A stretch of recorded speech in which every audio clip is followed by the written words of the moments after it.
And I was like, because I knew instantly what I had to do. He said, money, you just got to call Scott. I don't want to go back. But I had to.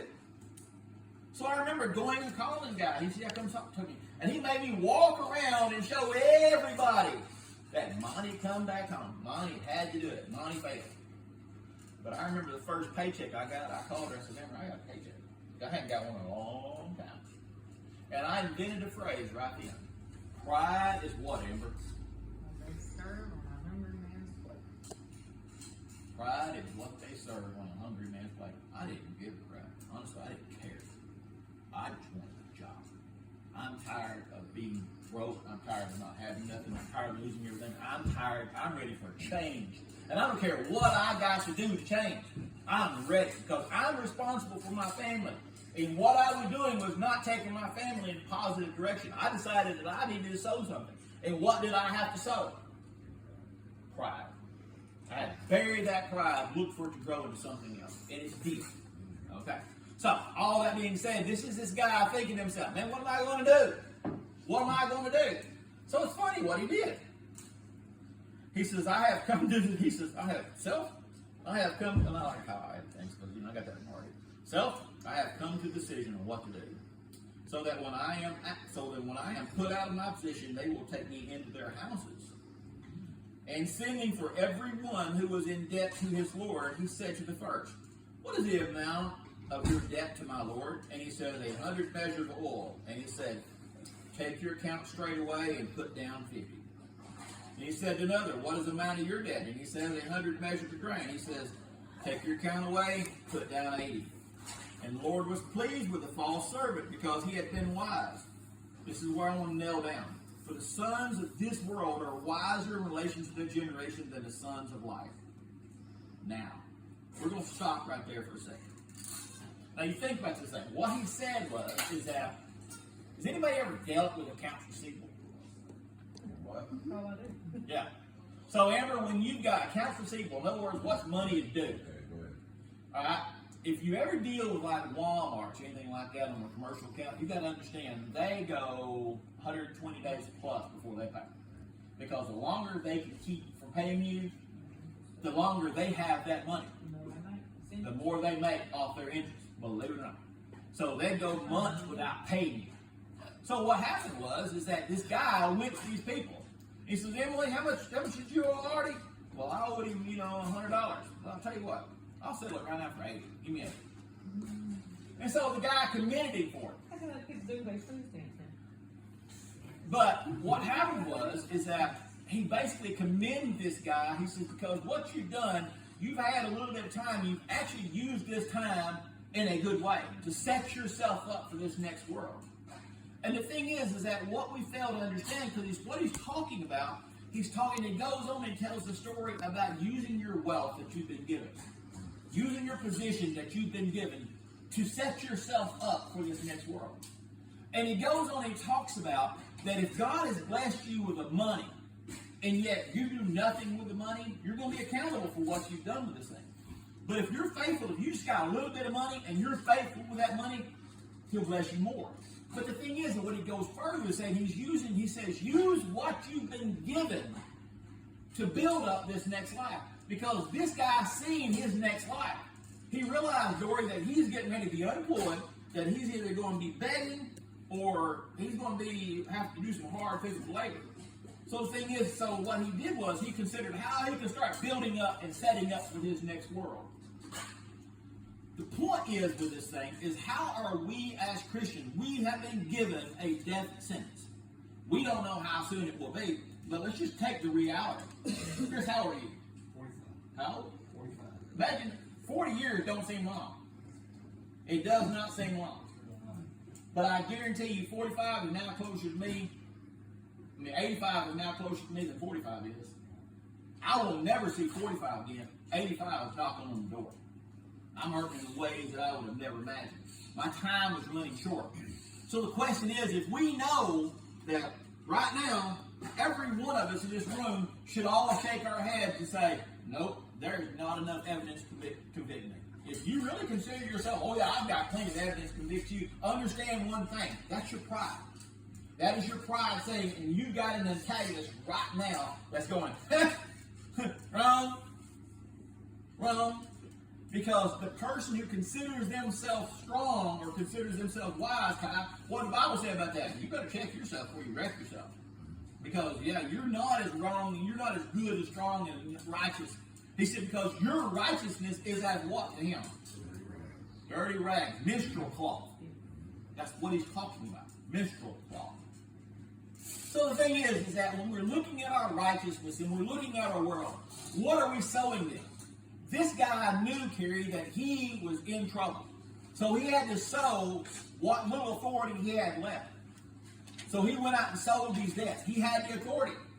Now, again, the boss gave him warning that he was going to fire him, but you notice he didn't fire him yet. What he did was he watched him. Now, there's another parable that overlaps this. And what parable is that? The sower? Think about it a little bit further. What about the vineyard? And what about the tree that was not bearing fruit? Cut it down. He said, the master says, cut that sucker down and get rid of it. So the question is that you got to understand something. When the master says, cut that tree down, who was the master in the story? God. Who was the vine dresser? No. Yeshua, the Christ. Oh, okay. My bad. Because he's interceding for us. He's saying, wait a second. Let me dig around AJ. There's something within AJ. Let me call him. And the thing is, you got to understand something. When you're taking a plant and you're digging around the root story, what are you doing? You're disturbing the roots, aren't you? You're putting that thing in shock, aren't you? You're putting that plant under pressure. That plant's not going, yes, my roots are getting dug around. I'm so happy. That plant's going, what the? Because it didn't like it. But what had to happen to the roots? Because the roots were in a place and they wasn't growing, so you had to do what? You had to dig all that useless crap around you and dig it away. When God is trying to get people, stupid people, out of our life because they know that our roots are growing into them things, and all that we want to do is what? Oh, God, don't disturb me. But we won't heal, we won't fix, we want our troubles over with, but we want it done in a way that does not disturb us. Am I incorrect?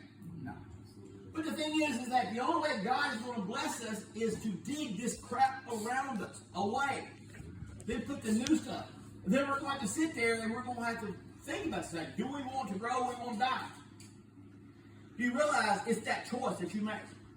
Some plants do not have the strength to grow because they've not been blessed with divine intellect. All they've got is their instinct. But some plants have got such a strong will to live, Dory, they're going to say, hey, I'm going to live. There's enough life left in them. The sooner we start understanding that this is the parable, he says, let me dig around them and let me put some fertilizer around them, let me build them up, and then let's see what happens. And then if they don't bear fruit, do what? Get rid of them. They're gone. So ask yourself, where in this parable are you? What are you sowing into? What are you reaping? What you are today, I used to tell these guys when I worked at Landers, we were slow, had nothing to do. And the shop was a mess. I used to show Amber, I said, whenever the shop is a mess, whenever everything's a mess and you're slow, what do? You clean up. Because it's principles. If you want it to rain, how do you do this rain? Wash your car. Think about it. Every time you wash your car, what happens? It rains. Every time you're lonely, sit down and read a book. Somebody's always going to call Bobby or come over. Amber and I sat home last night. We got home last night, long weekend. And finally, everything's calmed down. And Amber's like, okay, we're now at that really chill point. And all of a sudden, they're knocking on the door. I'm like, what the? I said, who is it? I said, what's the password? I don't want him in. So the thing is that ask yourself this question. How many people and how many situations in life is God trying to dig you up around because you are not growing? What plant in its right mind, Kerry, would say, yeah, continue to leave me in this poor dirt? It wouldn't. An animal, it's not in its nature. But why is it in our nature? Why do we have the nature of wanting to stay in that place? Because it serves our purpose. Because if we can stay in that place of wallowing, then we can justify our wallowing. But at some point, we got to get off our butts and decide to change our life. Because realize we're just like that dude. The master says, look, he says, you're getting ready to be demoted and take out of everything. But I'm going to give you Emily a chance. You've got 2 weeks to get your house in order. What if we knew that in 2 weeks, we're going to die? What would you do different? If you knew in 2 weeks that you was going to die and you truly are sold out and you truly believe in this whole God business, if you believed in all of it, what the crap would you do differently? What would you do differently if you knew in 2 weeks? Then why is it different than if you didn't know when? You may be called tomorrow. Somebody may die on the way home today. You don't know. So then what? This falsity, this false illusion that was overlapped and taken from and stolen completely out of context of the thief. I have heard it so many times I want to throw up every time I hear it.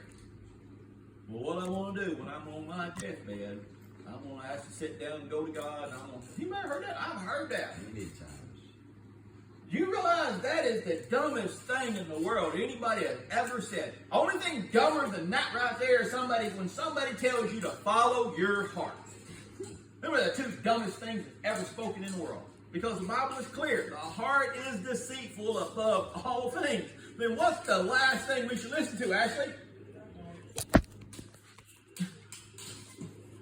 I have an idea. Go to a